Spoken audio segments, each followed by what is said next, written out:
vamos a ver el siguiente de los métodos, que es el método gravimétrico de prospección. La prospección gravimétrica lo que persigue o lo que consiste es en estudiar el subsuelo mediante la medida y el análisis del campo gravitatorio terrestre. Lo vamos a medir y analizar en la superficie terrestre.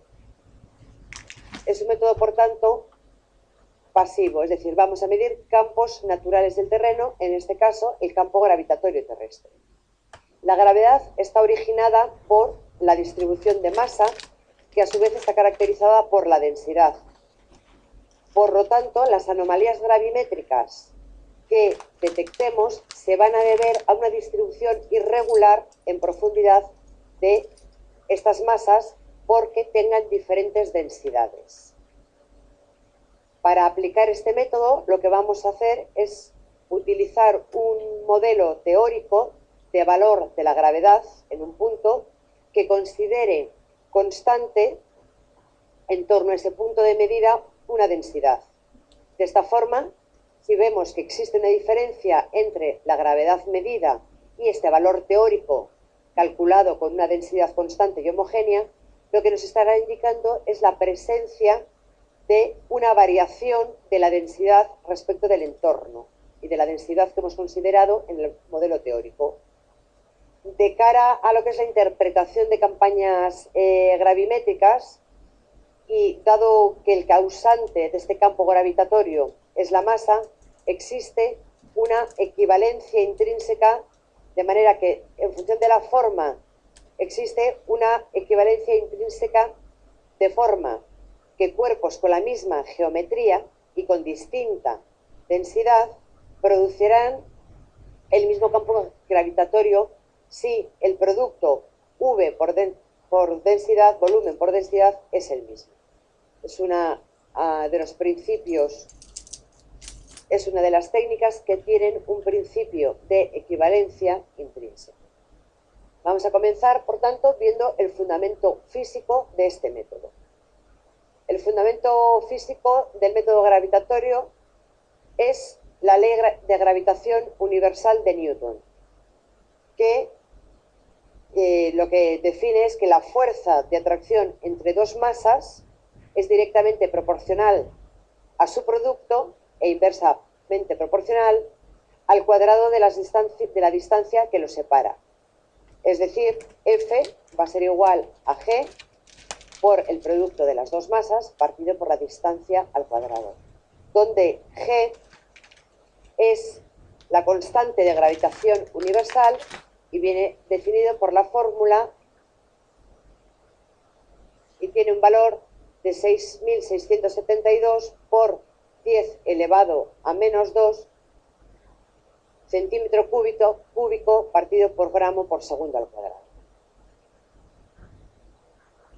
Si M1 es decir, F va a ser igual a G por el producto de las masas partido por la distancia al cuadrado, siendo G la constante de gravitación universal, M mayúscula la masa de la Tierra concentrada en su centro, M minúscula la masa de un punto situado en la superficie terrestre y D la distancia entre los centros de gravedad de las dos masas, es decir, el radio de la Tierra. Llamamos gravedad G al campo gravitatorio que produce, es decir, la fuerza por unidad de masa. Por lo tanto, si la gravedad es igual a esta fuerza partido por la masa, la ecuación nos queda que la gravedad va a ser igual a la constante gravitacional por la masa de la Tierra partida por la distancia al cuadrado, es decir, partido por el radio de la Tierra al cuadrado.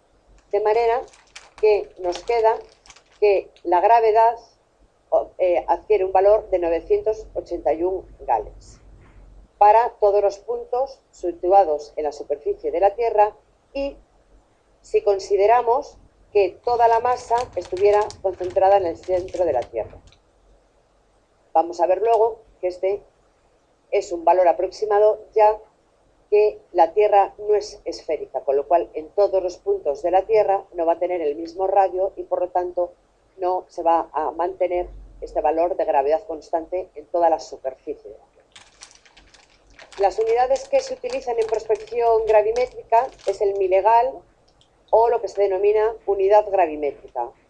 Un miligal es igual a 0,001 gales, o lo que es lo mismo, 0,01 centímetro partido por segundo cuadrado, y esto corresponde a 10 unidades gravimétricas. En la realidad, el valor de la gravedad tiene dos componentes. Un componente vertical, que es la componente de la gravedad perpendicular a una superficie de referencia horizontal. Viene definido en este caso por el vector F sub g. Y la componente horizontal, que es la debida a la fuerza centrífuga por la rotación del planeta, y que viene definida por F sub c. La mayor parte de los instrumentos actuales que se utilizan para prospección gravimétrica, lo que miden es la componente vertical de la gravedad. Por lo tanto, a partir de ahora, cuando estemos hablando de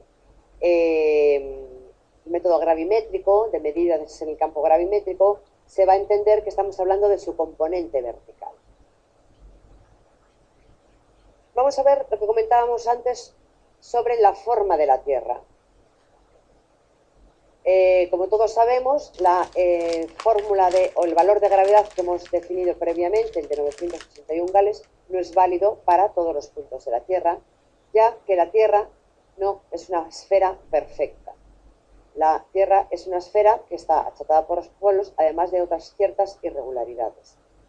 Es decir, podemos considerar que la forma de la Tierra está condicionada por los potenciales a los que se encuentra sometida, y dado esto, que se puede considerar como un sólido no rígido. Estos dos potenciales a los que se encuentra sometida son el gravitatorio y el centrífugo. Los puntos de la Tierra, entonces, están sometidos, cualquier punto de la superficie de la Tierra, por lo tanto, está sometido a dos potenciales, a estos dos, el gravitatorio y el centrífugo.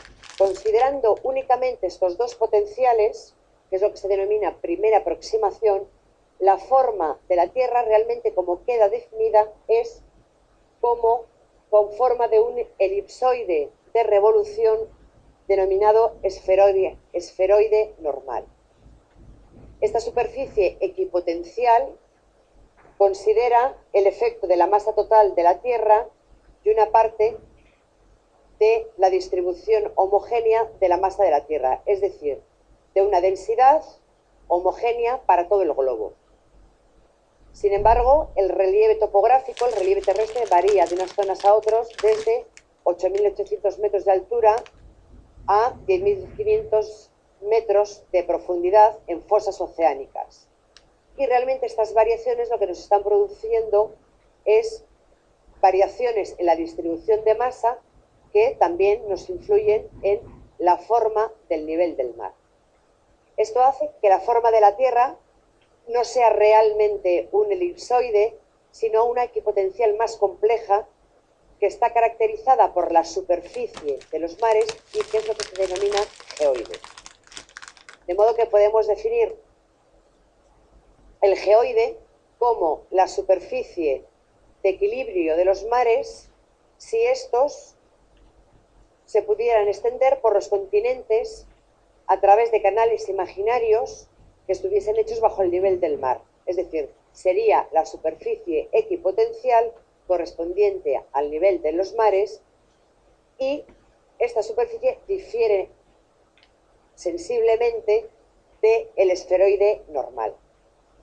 A efectos de gravedad, ambas superficies difieren unos pocos metros, pero de cara a prospección gravimétrica, y sobre todo en la prospección minera y en la microgravimetría, se puede considerar que el esferoide normal coincide con el geoide.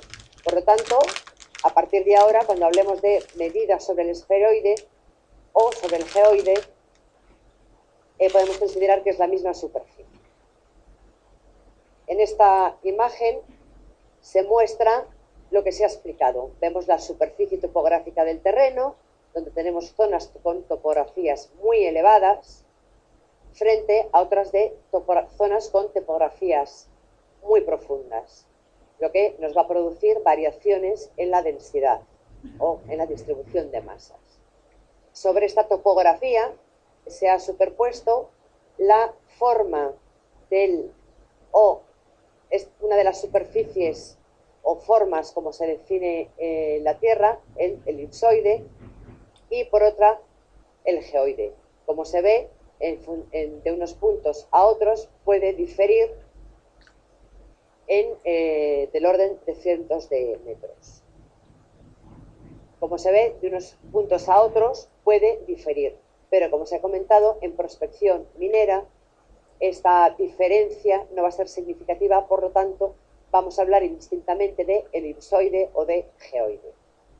En esta imagen se muestra realmente la forma de la Tierra como este elipsoide del que hemos hablado.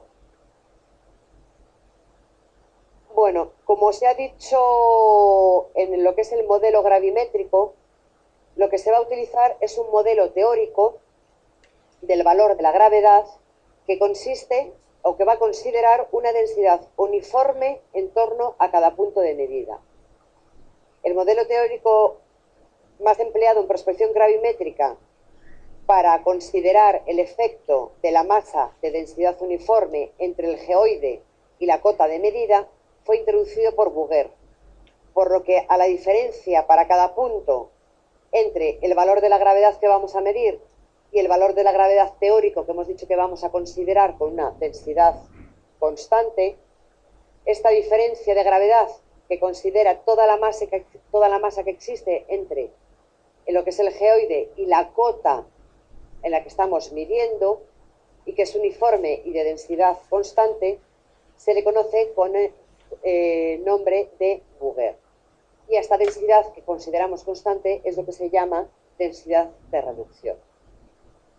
De esta forma, la diferencia entre la gravedad que nosotros midamos y el valor teórico, con una densidad de referencia que hemos dicho, nos va a indicar la existencia de una variación de densidad respecto a esta densidad uniforme considerada. Si hay cambios laterales de densidad en el subsuelo, el valor medido de la gravedad cerca de dicha masa lo que va a hacer es variar. Y como dicha masa no se tiene en cuenta en el cálculo de la gravedad teórica, aparecerá una variación en el Bouguer en dicha zona. A esta diferencia de densidad entre la considerada para el terreno circundante y la masa anómala es lo que llamamos contrastes de densidad. Por el contrario, si en una zona de estudio suficientemente amplia obtuviésemos un valor constante del Bouguer que es distinto de cero, esto lo que implica es la existencia de una densidad continua lateralmente. Por ejemplo, un nivel subhorizontal de densidad diferente a sus contiguas, que va a ser distinta de la densidad uniforme considerada en todo el subsuelo. Es decir, las variaciones de densidad con la profundidad no van a producir variaciones en el Bouguer, solo un valor de Bouguer distinto de cero, que no nos va a servir para determinar la profundidad ni el contraste de densidad en su entorno. Por lo tanto, la prospección gravimétrica en lo que se basa es en el análisis de las variaciones en el Bouguer entre distintos puntos de la zona de estudio. En lo que se denomina a estas anomalías, lo vamos a llamar anomalía de gravedad. Estas anomalías se corresponderán con el campo gravitatorio de una masa cuya densidad sea igual al contraste de densidad. De esta forma podremos encontrar anomalías negativas como resultados de un defecto de masa negativo o anomalías positivas por un exceso de masa, será positivo. En esta imagen lo que se muestra es una representación de la anomalía de Bouguer, es la línea superior. Si hubiésemos hecho una prospección a lo largo de un perfil, con una serie de estaciones a lo largo de ese perfil, y sobre un cuerpo que en este caso se ha modelizado un cuerpo de geometría sencilla en la que la densidad del cuerpo es igual a la densidad del medio. Como se ve, la línea es una línea recta y si el valor de esta línea recta es un valor de 0, lo que nos está indicando es que la densidad del cuerpo es igual a la densidad del medio o del entorno y que estas densidades coinciden con la densidad que hemos considerado en los cálculos, esa densidad de reducción uniforme. Si este valor fuese distinto de 0, lo que implicaría también es que la densidad del cuerpo es igual a la densidad del medio, pero el valor de estas densidades, tanto del cuerpo como la del medio, es distinta a la densidad que hemos considerado en los cálculos, es decir, en esa densidad de reducción considerada. En este caso, lo que vemos es la misma situación, pero la curva de campo es distinta. Esto lo que nos está indicando es que la densidad entre el cuerpo y el medio es distinta. Como la curva nos muestra una anomalía negativa, lo que nos quiere decir es que la densidad del cuerpo es menor que la densidad del medio. Este sería el caso contrario. Partimos de la misma distribución, una esfera englobada en un medio. En este caso, la curva nos muestra una anomalía positiva y lo que nos indica es que la densidad del cuerpo es mayor que la densidad del medio. Bien, los contrastes laterales de densidad, lógicamente, son el parámetro básico en prospección gravimétrica.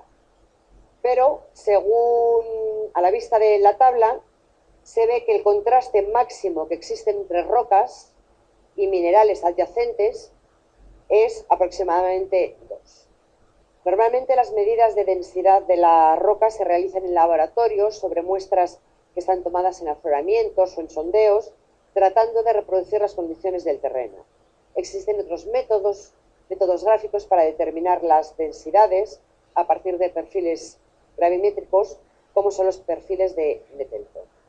Bien, pues como se ve en esta tabla, se recogen la densidad media de las distintas rocas. Se han dividido en 3 grupos: las rocas sedimentarias, las rocas ígneas y las rocas metamórficas. Como se observa, el contraste máximo de densidad entre rocas existentes no va a superar un valor de 2 gramos centímetro cúbico en ningún caso. En general podemos decir que las rocas sedimentarias tienen una densidad menor que las ígneas y que las metamórficas. La saturación con agua, también en los poros, va a afectar a estos valores de densidad. En la práctica, el máximo contraste de densidad entre rocas sedimentarias en una zona geológica determinada va a ser del orden de 0,25 gramos centímetros cúbicos. En las rocas metamórficas son rocas más densas, ya que el metamorfismo lo que produce es un aumento de la densidad porque reduce el agua de los poros y por la cristalización que se produce.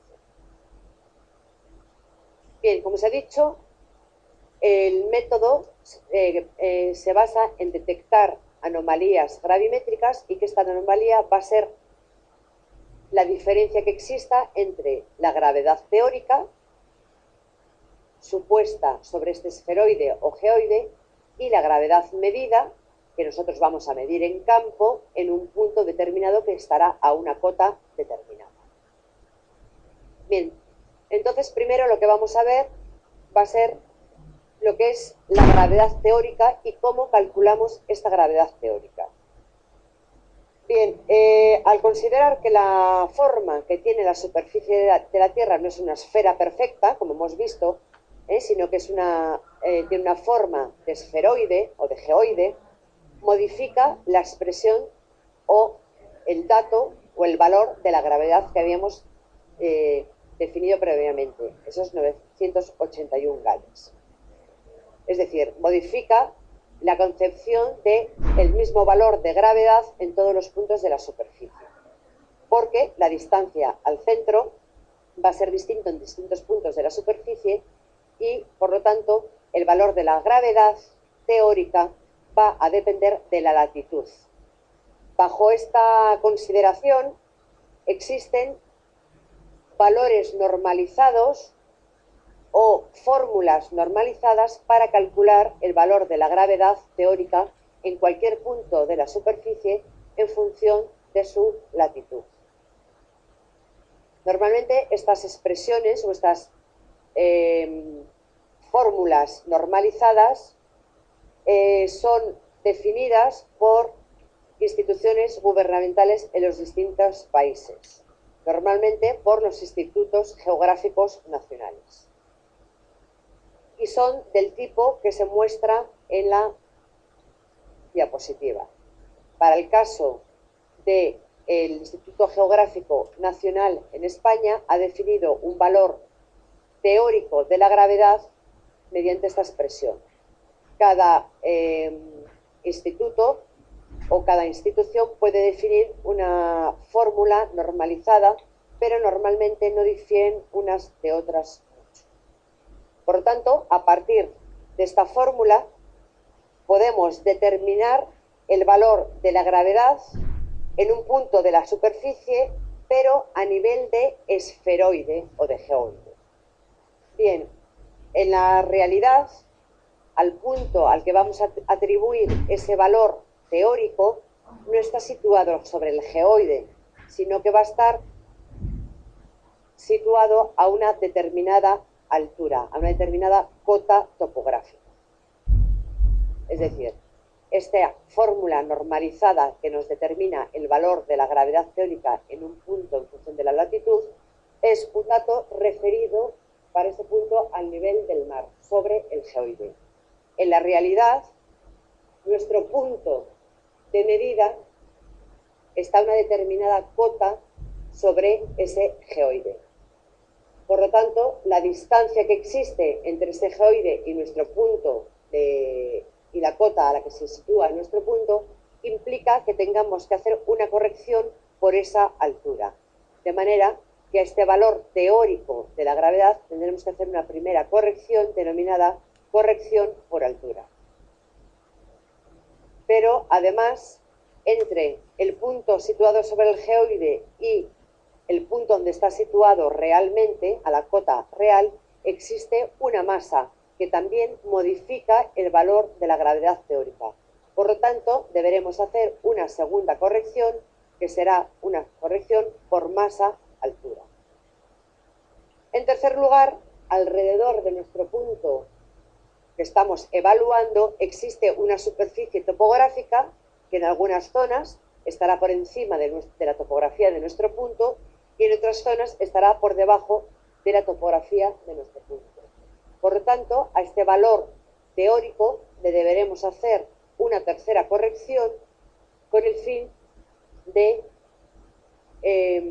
eliminar los efectos por las superficies topográficas en el entorno del punto de medida.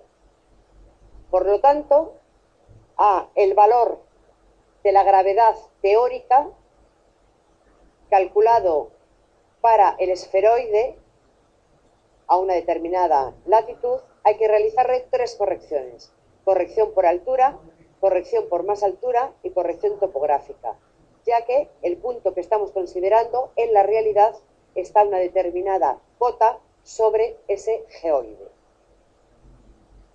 La primera de las correcciones hemos comentado que es la corrección por altura. Es decir, para avanzar en lo que es la obtención de la gravedad teórica en un punto dado, debemos corregir el valor obtenido anteriormente por la distancia existente entre el punto sobre la superficie donde se ha medido la gravedad y su proyección sobre el geoide. Esto es debido, como se ha comentado, a que el punto de medida realmente está situado a una altura h sobre el geoide y por tanto va a estar más alejado del centro de la Tierra, lo que se va a suponer un descenso en el valor de la gravedad, ya que la gravedad era inversamente proporcional a la distancia. A esta corrección se le llama corrección de aire libre o corrección de Fay, y su valor viene dado por la siguiente expresión: la corrección de aire libre va a ser igual a 0.0 30,86 por la altura, que va a ser la cota a la que está el punto que estamos evaluando, o el punto al que estamos calculando al punto al que estamos calculando esta gravedad teórica. Y las unidades van a ser los miligales. La segunda corrección es la corrección por masa-altura, que hemos dicho que es la debida a la atracción que ejerce la masa existente entre el punto de medida y su proyección sobre el geoide. El efecto de la masa que se considera es la atracción de una placa finita de densidad constante, lo que hemos llamado densidad de reducción, y de altura, la distancia que existe entre el punto de medida y su proyección sobre el geoide. El valor viene dado por la expresión corrección de masa altura o corrección de Bouguer, es igual a 2πg por la densidad por la altura. Como la G la conocemos, podemos decir que la corrección de Bouguer es de 0,0419 por la densidad por la altura miligales.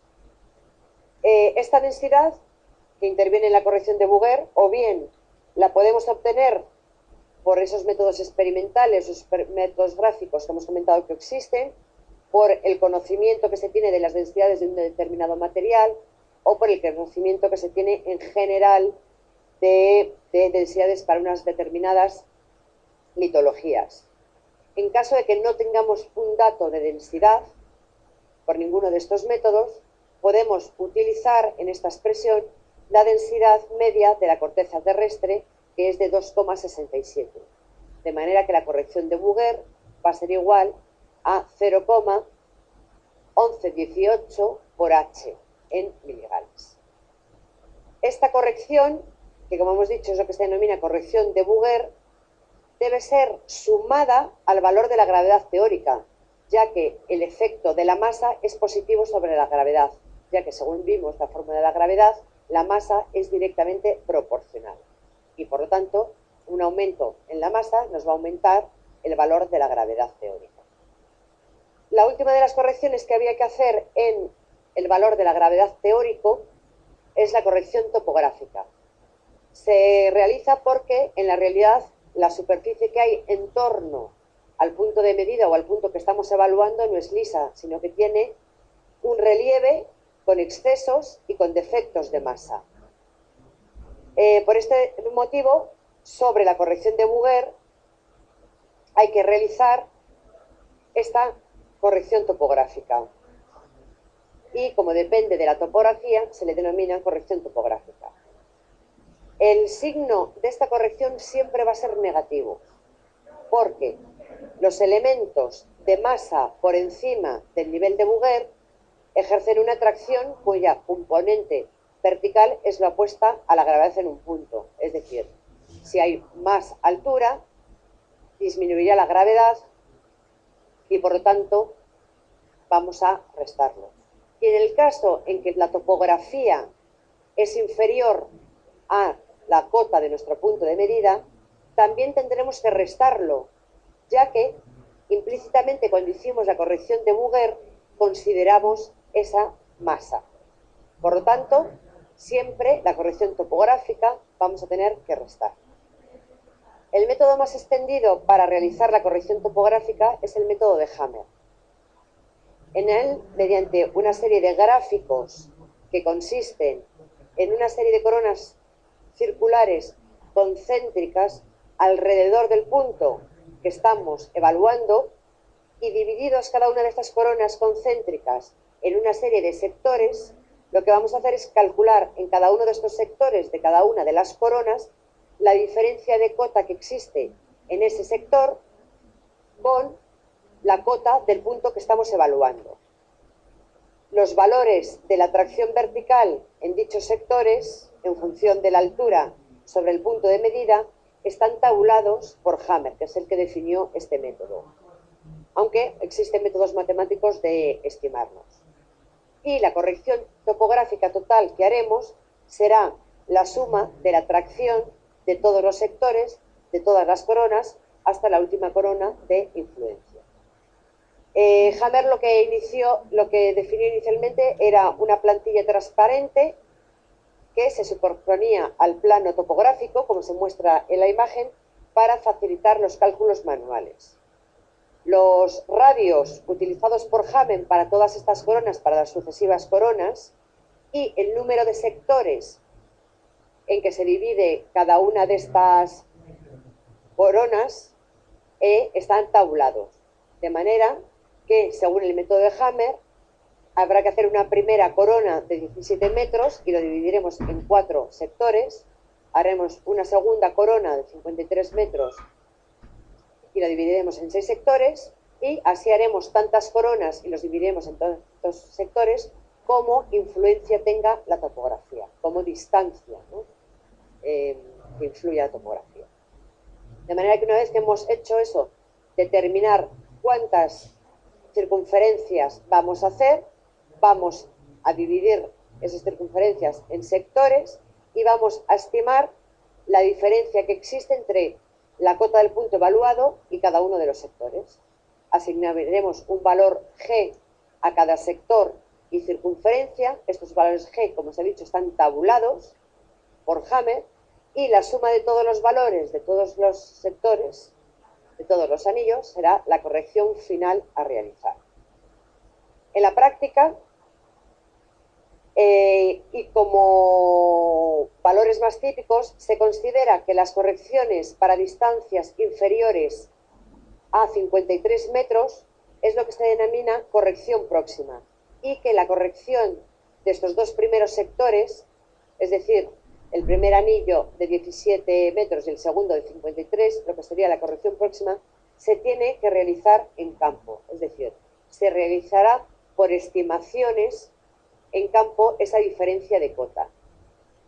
Sin embargo, las correcciones superiores a esta distancia de 53 metros, que es lo que se llama corrección lejana, se tiene que hacer ya mediante mapas topográficos a distintas escalas, 5.000, 10.000 o 50.000. Lógicamente, las circunferencias habrá que dibujarlas a la escala del mar. Bien, hasta ahora lo que hemos visto es que la anomalía gravimétrica o Bouguer, que hemos visto que se definía así, va a ser la diferencia que existe entre el valor de la gravedad que midamos en un punto, que será nuestro trabajo de campo, menos la gravedad teórica, que es la gravedad que vamos a calcular que debe existir en ese punto y que normalmente se calcula en gabinete. De manera que la gravedad teórica hemos visto que va a ser igual al valor de la gravedad en ese punto, que es función de la latitud y que se calcula mediante una serie de fórmulas normalizadas, menos la corrección de aire libre, porque el punto realmente está situado a una cota mayor que el geoide, más la corrección de Bouguer, porque existe una masa entre el geoide y nuestro punto de medida que aumenta el valor de gravedad, menos la corrección topográfica, que es la debida a la topografía alrededor del punto que estamos calculando esa gravedad teórica.